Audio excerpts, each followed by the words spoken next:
Generation Adventist Reflections.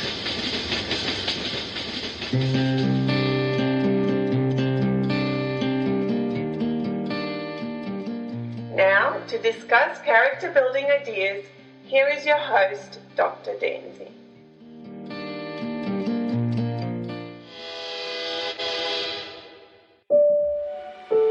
Hi family, welcome back to this special Q&A episode. We promised that we will talk about this, that there is some questions that some of you have asked, and we're here for that. We realize that a new season has started. Nevertheless, I hope that you enjoy this. For that, Catalina, welcome back. How you going? Good, yourself? Yeah, good.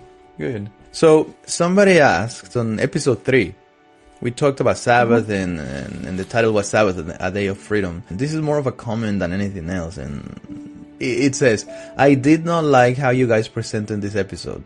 I didn't like how you spoke about the Sabbath. I perceive this day as being holy and sacred. I received this question when the episode happened, so I made some notes back then. I perceive that maybe it's a misunderstanding on our intentions of presenting the Sabbath. But I want to know what you think. I mean, I don't know. It's very generic. I don't know what you thought about that particular question, Catalina. What were your thoughts in specific? Yeah, so I went and listened to the episode again because obviously I received the questions in preparation for this episode. So it was later down the track that I received the questions. So I went and listened to it, and I do understand how it can be misunderstood. Okay. I made it very clear that I work on Sabbath. But what I'm trying to say is that Sabbath is not a rest day for me. Right. I am not paid by the conference. I'm not paid by my church. I am just a volunteer church member. But it is one of the busiest days of my week because I am so active in helping with the running of the church. I'm involved with Sabbath school. So it's my busy day and my work day in the context of being very active in helping to run church and to be involved with church service.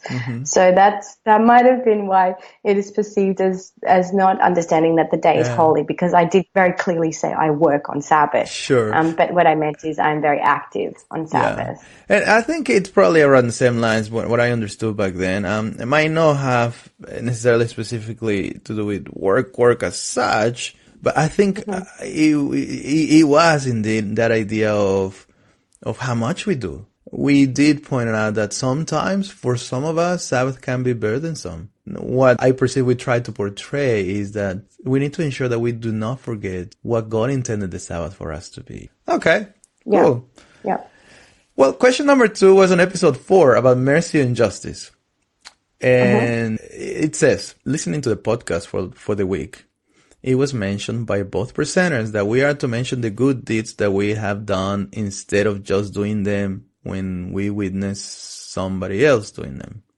So how do both of your views align with Matthew 6:3-4? So I guess for those of you who don't have a Bible in front of you, you might be traveling, you might be listening to this, who knows where. Matthew 6:3-4 basically talks about Jesus Christ saying, whatever your one hand does, don't let the other one do. And we tend to utilize this text as a means to say, don't boast, don't talk about yourself kind of thing. The good things that you do, just do them. You don't have to go around spreading the word about how great you are. What do you think about this question specifically? Okay, I really liked this question. Oh, okay, go ahead. My answer is Sarah, only because I have heard people use that verse, maybe for their own personal conviction, that they don't want to let people know about things that they do. But I do understand why that person would feel like, it is applicable to what we're talking about with regards to our acts of service and our acts of kindness. So if we have a look at the context of the chapter, in the chapter before, which is Matthew 5, Jesus is clarifying a lot of the mindset of what the religious people had. He is addressing that they're to be the salt of the earth, that they're not to lose their flavor. He also he clarifies about how he has come to fulfill the law, not to abolish the law. Right. He comes and clarifies the point about that, we're not to kill, that the commandment says you shall not kill. But he says, but if you are angry, in your heart, you have killed. So he's clarifying a lot of things. He even touches on about adultery. He touches about the commandment of adultery. He says, you know, you're not to commit adultery, but if you look upon a woman, you have committed adultery in your heart. Right. So in the context of chapter 5, it's very thorough that he's saying there's outward behavior, but then there's an inward motive. Right. And he's trying to address the inward motive. He's saying, you know what? Check your heart. Make sure that your intentions and your motives are pure, because just because you don't do the act, just because you don't do a certain thing, doesn't mean that in your heart you don't actually still desire that. So in that context, when we go into chapter 6, there are some points that he brings out, and I think that this is going to be the strongest challenge, or maybe the strongest argument as to the context of what it means to not let your right hand know what your left hand is doing. Later, after that verse, which I think, let me just go back to it so that I can say properly the reference. Okay, so in Matthew 6, so verses 1 to 4 is where it talks about giving of alms and how, you know, not to be public about it. But I just want to give you the verses after so that you can see the context of what Jesus is trying to do. So in the verses after, which is Matthew 6, verse 5 on to about verse 7, he talks about praying. Right. And he says, don't be like the hypocrites. Yes. Don't pray standing in the synagogues. Now, for us, if we were to apply that verse today, it would mean don't pray out loud standing in church. I'm sure many of us have prayed in public at church and prayed out loud.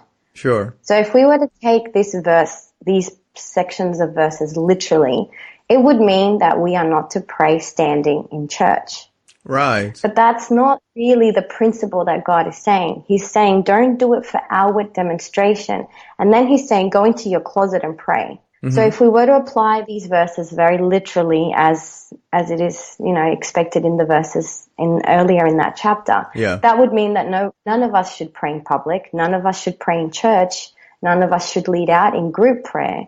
We should all be praying in our closets in private. Yeah, those people will look at you. Yeah, that's not really what God is trying to deal with in these passages. He's trying to deal with your heart condition. So when we take it back to verses 1 through to about 5 in chapter 6, it says there to not do it to be seen of men, and it's saying your reward is in heaven. And I think deep down inside, that's what we're all going to have to address. We can either be letting people know of our good acts for our own reward, for our own vainglory, or in our hearts, we are very right with God. Our intentions and our motives are very pure, and God knows that we are purely doing this to glorify his name and to encourage and inspire people through the way that the Holy Spirit has impressed us to do kind acts. Sure. And I think that's what God is trying to address through these passages, is that check your heart and the reason why you're doing it. And if you're doing it for the wrong reasons, don't do it. Sure. Like stay quiet, be silent. And don't let anyone know about the kind acts that you're doing if your heart isn't in the right place. And and there's so many things we can share and talk about this idea of self-glorification or boasting and stuff. When I think about this, I thought about that passage there's more than one passage related to Paul as well. But in 2 Corinthians chapter 11, Paul starts talking about all his sufferings and all his sorrows and all the things that he has done for the church and all the things that he has done for Christ. And it's almost as if, hey, poor me, look at me, how great I am. And actually in the next chapter, in chapter 12, as he's talking to the Corinthians who were going through a bit of a rough patch with heresies, and they receiving his message from the previous letter, he invites them to be like him. I always wrestle with that. Because I'm thinking, I don't know if I could say to anybody, be like Daniel. I would say, be like Christ. But Paul had the boldness to do that. And I don't want to enter into that, why he did it and all that, but, or what are the implications of that. But rather I'm thinking here about, again, going back to what you said, the motive, the idea that as we wrestle with what we say and do, we need to remember about our motives. And I suspect, I don't know, when I think about the episode that when we talk about this idea of mercy and justice, we talked about, I think it was me who mentioned the idea that, hey, let's take opportunities to share with others what we're doing, because otherwise people won't do. I mean, it's okay to share with others about your ministry, not for self-clarification or glorification, rather, for self-exalting, but rather perhaps through that process, perhaps we can encourage somebody else. Perhaps through that process, somebody else will say, hey, I didn't know this was going on. And maybe somebody who was thinking like Elijah, I'm the only one here who is trying to do something, will say like, no, there's somebody else, and maybe you can join forces. I think it does go back to that motive of the heart, like you mentioned in that text specifically. Yeah. Question 3, worship the Creator, was episode 6. And so I feel this one was a tough one. It says, contemporary Christians today talk about music and ways of worship as irrelevant to our salvation. If having the righteousness of Christ is about the heart, wouldn't the condition of the heart reflect into how we worship God? For example, the music style will reflect that where our heart condition is. I'll just start by making a disclaimer, I guess. I think this question is comment. It's question/comment. It's quite tricky. I don't know if the perception was that we were saying do whatever you want. I don't think that's what we were trying to say anyhow. But I perceive that having a shot at this comment or question will be quite unfair. I don't know. Maybe you have a very succinct answer, but I think this could be a whole series on the idea of the way contemporary Christianity and means of worship, if you want to call them. What are your thoughts about this idea of different kinds of worship? Okay, so I think we have to accept that there is such individuality within humanity, and that within the church we are going to reflect that individuality. Now, that does not mean that there is not God's ideal, that there is not what God desires and what God has a preference for. But I think we also have to understand that there are people that are just in different stages in their journey. Right. For us, we were Seventh-day Adventist, and we listened to some really heavy R&B music, and we thought that was perfectly fine. Right.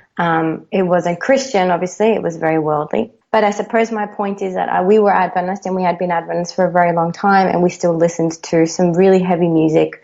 The lyrics were terrible, like really, really bad. But that was where we were at in our journey. And I think we have to understand that different people are in different places, but we have to understand that at some point people will come to a greater knowledge of what is really God's preference and what is God's ideal.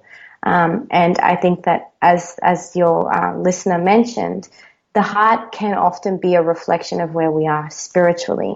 So if someone is at a point where the music reflects, their worship music reflects maybe where they are in their journey, and sometimes it may take years, and sometimes they may never want to change their style of music. I think we just have to be sensitive that everyone is on a different journey, and their heart may reflect where they are at.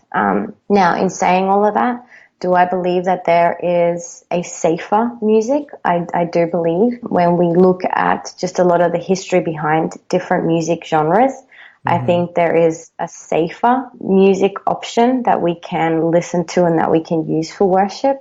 But at the same time, I think we also have to be sensitive that sometimes we throw out a lot of things because we think they're tainted with some sort of satanic origin, when realistically that argument can't always be excluded from us using a different type of style. And if we're going to go for more traditional and the hymns, we can also try and find arguments of how that music isn't completely sacred and completely pure and holy. Right. So we have to be sensitive to that. And I think, if we can maybe use more of like the scientific side of the way that music impacts the mind and the way that music impacts our state of well-being, I think that might be a more valid reason than, hymns aren't satanic, but yet other music type is. I think, we're probably safer going that, because the Bible really doesn't express too much in terms of genres. It might be more specific to instruments,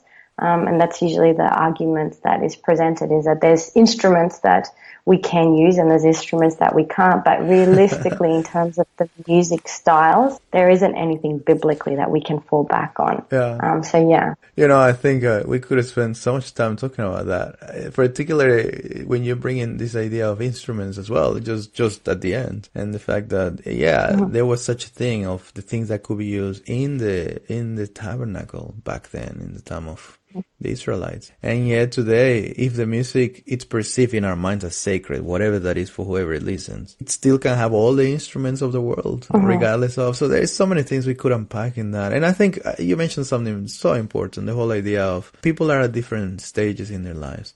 And also, there are different motives, going back to that idea of motives, as to why we listen to music. Every time I think of music, I think of as a means of worship, or even music outside of worship. So, we like to quote that verse that says, everything we do is about Christ. Everything we do is about the glory of God. And yet when I think about many things that we do in our lives, I think, well, I'm not sure I'm doing this for the glory of God. Like yesterday, I was cleaning the gutters of my house. And I'm thinking, is that for the glory of God? Maybe because he gave me the house and we need to keep it as much tidy as possible. We can always rationalize and make ideas as to this is for God. But it's just such a mundane thing. It's such an activity that I just have to do. I hate doing it. I still have to do it because it has to be for the keeping of the house. And so there's a lot of things that we do that might not necessarily go back to that. I mean, I think about even stories in the Bible of things that people did that might not necessarily reflect the idea of I'm doing this for God. There is so many things we do in our everyday activities. And so when I think about music, I think about people like Solomon, who is writing all this stuff that we like to, for example, in the Songs of Solomon, spiritualize, and Spirit Prophecy does that. And that's okay. I think there's a space and place for that. I'm not going to go beyond that. But I mean, this guy is writing to one of his wives, about how much he loves her, and et cetera, and the wife responding to him. And we could argue again, rationalize, this is for God's glory. But really, he is having a romantic relationship that is within the sacred of his marriage. It's part of the fact that he has so many women, and that's a different story. This is not part of the question. But he's doing that, and I have thought about this idea of worship music and the styles. And yes, it goes back to the condition of the heart. There is no doubt in my mind that something is acceptable by God and some things are not. And that's up for everybody to judge. And how do I know that? I mean, when I think about worship, I think about these two guys, Cain and Abel. Both of them had good intentions. Both of them had in their heart to worship God. I mean, Cain's intention wasn't to not bring the best. He brought the best of what he had with what he was doing, but that's not what God asked. God said, go and kill that lamb, the spotless lamb. That's representing me. And yet, he did whatever he did with the best of intentions, and God rejected it. So I think we do have to be careful of how we proceed with the things that we do and as worship, if we want to say.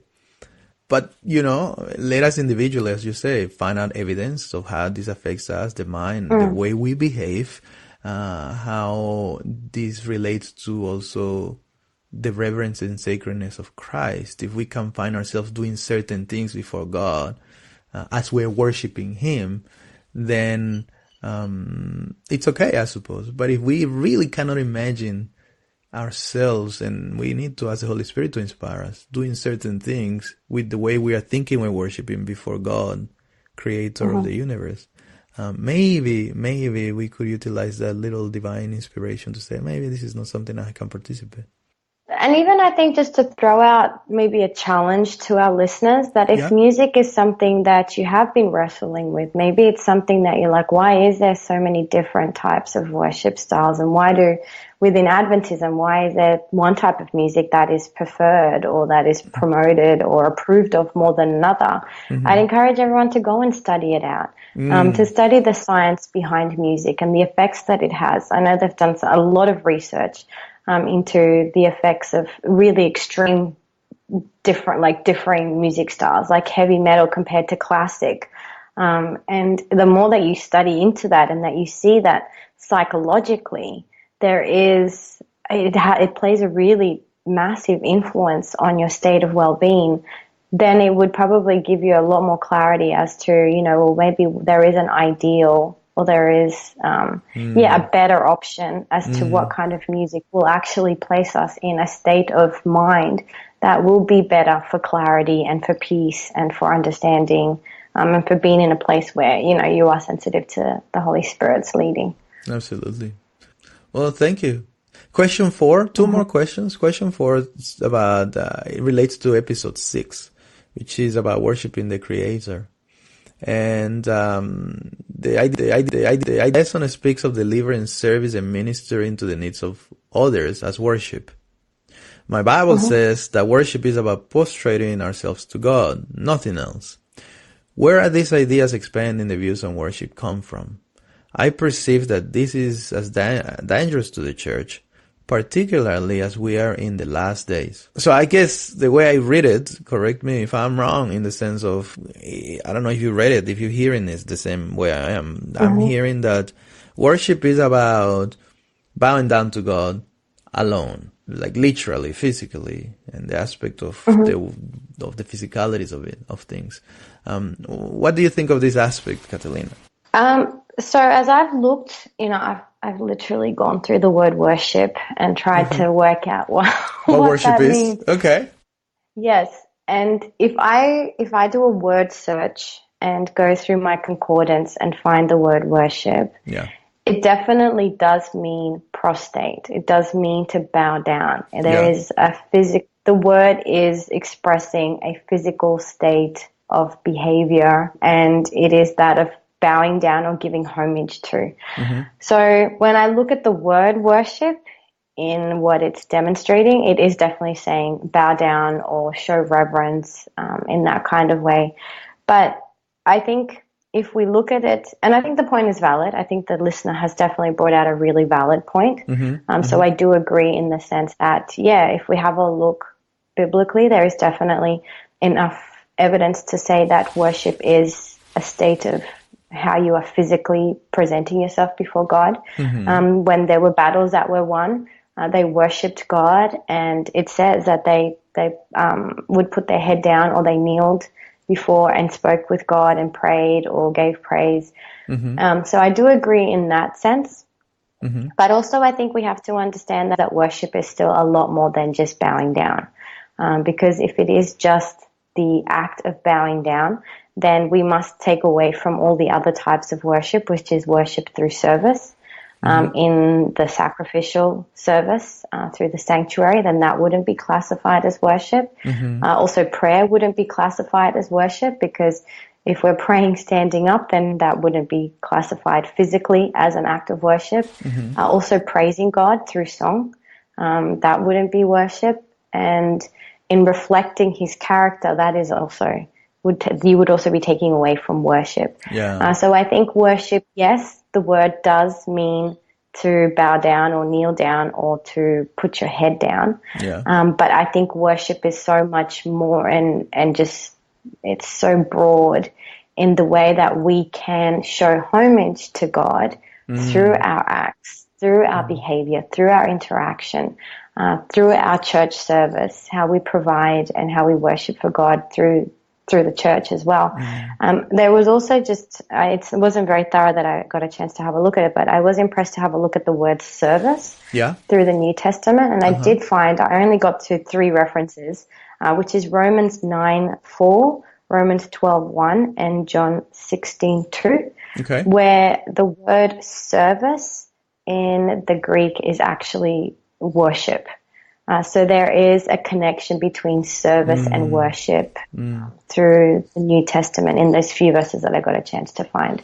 I do believe that there is also evidence to support the fact that in our acts of service and in the way that we interact with people, we are also worshiping God by acknowledging and realizing and accepting that God has done a great work for us. And as a result, we have a desire to be justice and reflect mercy to people in our community and in the people that we work with.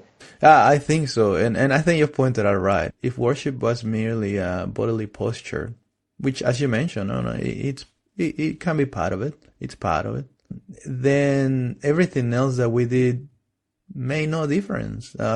If everything that we do is mostly about God, like that verse that talks about we do all things to glorify God. And Paul says in Romans chapter 12 verse 1 and 2 that what we do is for God. We present ourselves as offerings in body and in mind, and our behavior is to be all related to that idea of going back to God. Then everything that we do, like you mentioned, whether it's singing, whether it's serving, whether it's whatever, we'll have to do it bowing down. So I'm bowing down, giving you this because that's the way I can worship God through my action.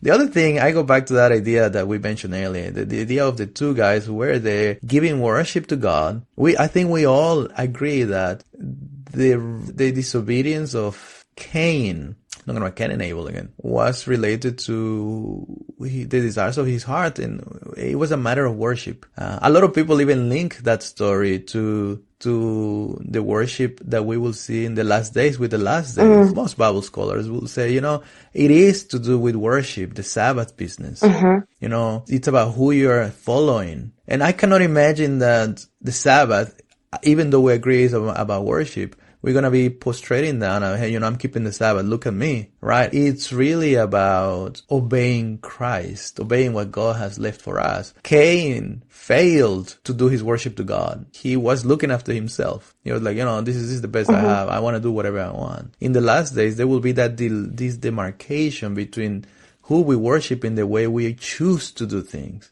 Either we worship the lamb, or either we worship whatever the dragon has presented through his systems. And we might say, look, you're not going to make me to bow down, but you might not bow down, but go out to work on Sabbath, right? And you are not worshiping the lamb and his commandments as it's found in really throughout the story of Revelation. Just to add to that, like if we have a look at the example of, the 3 Hebrew boys and, the examples of worship through Daniel, all that comes down to obedience and to submission. Basically, the king wanted them to be submissive to what he wanted. Physically. And to bow down when he called it, he wanted obedience. He wanted them to obey him above God. And I think when we have a look at worship is so much more than not bowing down to the idol. It is the psychological and the spiritual and emotional commitment to be faithful to God, to his leading, be in submission to the Holy Spirit, and to obey his calling. Absolutely. And I think that is the deeper aspect of worship, is that we are in submission to God and that we are in obedience to him. And I think when we have a look at how that can be portrayed in our life every day. Like an act of service. We can be in submission to the Holy Spirit. Yes. If we're in submission to God in the sensitivity of, hey, God is changing us, God is calling us to reflect him, and that God has maybe impressed on us to do a specific act of kindness to someone. We're in submission to his leading and we're obeying his call. And I think that is more about what worship is about. And if we look at Cain and Abel, we can apply that as well. It was in submission to what God had requested, and it was that following through and obeying, even though, you might want to do something different. We can see how the concept expands a lot more and go back to that obedience. So, thanks for that. We could talk a lot more again, like I said, about that, but we go to our last question, nevertheless, which was in episode 8. Episode 8 was the list of these. That was the title related to the actual title of the lesson. And it says, you say that we need to love others even when they hurt you. I think I might have brought this aspect of this episode. And the person says, this is tough. How can I love someone who doesn't love me back and hurts me? There's so many things in here. I don't know. My heart goes to the person who is asking this stuff, because I have seen the suffering of people who are struggling with this. And you always have like this monkey on your back on the idea that I have forgiven. And again, maybe you don't have to be there because the person might continuously hurt you and damage you. And yet there is a tension in there. I think every situation is so personalized. Love is very, you can't put a specific answer. Like there isn't like a checklist. I've fulfilled this checklist and therefore I love this person. I do believe that there is an aspect where I think you are at peace to speak of that person or to interact with that person, but still knowing your boundaries. Okay. Like you said, if it's a situation where you're constantly with that person and they continue to hurt you, then I think as well you have to relook at what love means. And does love mean that you continue to place yourself in that environment or in that situation? I don't think that's really what God desires either. Yeah. But I do want to share just I did a talk. I refuse to call it a sermon, but I did a talk about the Book of Job. Okay. And in there is a point where I can't remember exactly where, but it's in the last few chapters where it says that Job was delivered from the persecution or from the pain that he was experiencing through his friends when he prayed for them. There also is a Spirit of Prophecy quote that it says that Job was delivered when he began to pray for his friends. And I think that was really important for me as well, because there comes a point where if you're able to pray for the people that have hurt you, I think that God begins to do a work in your heart that the word forgiveness cannot do, that our boundaries cannot do, that our distancing cannot do. When we can begin to pray for those people and to pray for them on a salvational level, that Christ can still work on them and still help to bring them to salvation. I think that is when there's a big shift in your mindset, in your emotional state of mind as well. When I thought about this question, I came to the idea that love is something that doesn't come naturally to us. I mean, when at least when I think about myself, I know that this is the case. And when I say, like, it's not that we were not born with the capacity to love. I believe God created us with the capacity to love. He gives us that ability. But it is not something that we as natural sinners have. After the fall, our ability to love and the way we see love was tainted with our own motives and conditions of the heart and our own self-seeking aspects of self-protection, of preservation, of all these things. And so I do think that in terms of the question, how can I love someone who hurts me? I think that we can't.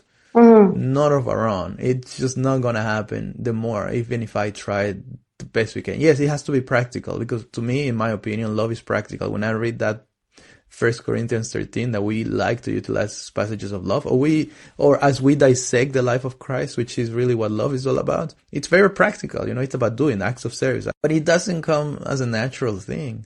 And I think of the fact that in order for us to be able to love back somebody who hurts us, we had to go back to reposition ourselves as in looking at God, who 1 John 4 says that, God is love and everybody who loves knows God. And it doesn't say everybody who loves those people who are nice to you loves God. It says, everybody who loves. We can go around and spraying love to everybody who hurts us and who doesn't hurt us, except it's harder to love somebody who hurts us. Yet I think that God has the ability to give us that somehow, whatever that looks like. Again, we don't have to place ourselves in positions that can be dangerous to our own spiritual, mental, social, physical health. God doesn't want that. He unnecessarily, unless you are there to spread the gospel like Paul did. He went to places it was risky for him to go to. People were going to kill him. And then in some places where people were going to do that, he also flee away. So you had to utilize our minds to see whether God's calling us to do something for somebody, in spite of the risk and the dangers. And yet we still have to have that motive and that motivation to want everybody's salvation. Like Stephen, who was there, and despite of the fact that they were killing him, said, he was like Christ, forgive them. They don't know what they're doing. His heart was in synchrony for their salvation, in synchrony for the benefit of their salvation. And that's the ultimate love. If I can come to the point when I can desire that person's salvation, then I think I am loving that person. And if through that process, it could be like prayer, like you mentioned, then that's okay. We're praying, we're interceding for that person, and it might not come natural. Again, a matter of fact, it won't come natural. I think we need to seek God for us to have that love. If we have lost it, have it back. If we never had it, God still can do it. God can do everything, and He can utilize the experiences that we're going through to polish our character, and then to realize that there is something always beyond what we are. And that's great, because the Christian life is not a boring life. The Christian life is always, we never got there yet, and even when we get to heaven, I was talking about this to this friend of mine last night. And even when we go to heaven, we'll continue to develop. Well, I had fun answering these questions. I hope that whoever listens to the questions, if it was you who asked the question, I hope that it's to your satisfaction. If it isn't, like we mentioned before, search for your own answers as well. We don't have it all right, and this is our perception, and we're here to self-reflect on personal ideas, and as we find them in the scriptures. And I would love to hear from you. We would love to hear the ideas that you have about these topics and other topics as well. Well, thank you again, Catalina. Thank you for coming back. Pleasure. For taking the time. No worries. Well, everyone, this concludes our series on the quotes that you thought were concluded, but they were not until today. So again, feel free to send us a message, talk to us about what you like, what you didn't like to see, or what you like to see improved as well. And also remember to come to our monthly episode on character building ideas. That's every last Wednesday of the month, and every first Wednesday of the month we have a biblical psychology episode. So come and check it out as well. And so until our next episode, I am Dr. Dancy, and today I choose to love God because He is God. How about you?